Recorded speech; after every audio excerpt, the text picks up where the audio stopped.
আর এই কাজলটাতে কি বাজে দেখতে লাগছে। Hello friends, welcome back to my channel to a new vlog. আজকে আমরা বেরিয়ে পড়েছি পিকনিকের উদ্দেশ্যে। তো বেরিয়ে পড়ে প্রথমে কিন্তু দর্শন হলো দক্ষিণেশ্বর মন্দির, তারপরে মা গঙ্গা। এইভাবেই মনোরম দৃশ্য দেখতে দেখতে আমরা কিন্তু আস্তে আস্তে পৌঁছে গেলাম আমাদের গন্তব্যে।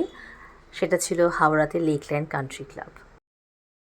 যদিও আমাদের পিকনিকটা ছিল তার পেছনের পোর্শনটা, সেটা এখন নাম হয়েছে ফরচুন পাঞ্চবাটি। পিকনিকে কিন্তু সবাই অনেক আগে থেকেই পৌঁছে গেছিলো, আমরাই লেট ছিলাম। তো গিয়ে দেখছি যে সবাই নানা রকম গেম খেলায় ব্যস্ত, সবাই খুব এনজয় করছে। আমরাও বসে বসে এনজয় করছিলাম। আমার বড়বাবাজি কিন্তু প্রোগ্রাম হোস্ট করতেই ভীষণ ব্যস্ত ছিল। তারপরে বিভিন্ন গেমের মধ্যে আমার মেয়ে একটা গেমে পার্টিসিপেট করলো। তারপরে আমার পালা এলো, আমিও একটা গেমে পার্টিসিপেট করলাম, বাট দুঃখের সাথে আমরা কিন্তু কেউই কোনো প্রাইজ পাইনি। তা যাই হোক, গেম খেলার পরে চলে এলো লাঞ্চ টাইম। আমরা সবাই মিলে লাঞ্চ করলাম। এবার দেখো, লাঞ্চ করার পরে কিন্তু আমার বর খেলছে ফুটবল।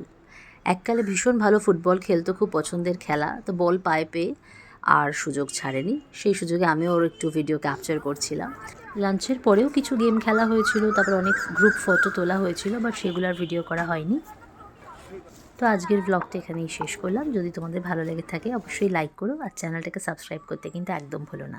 আবার দেখা হবে একটা নতুন ব্লগে। বাই, ভালো থেকো।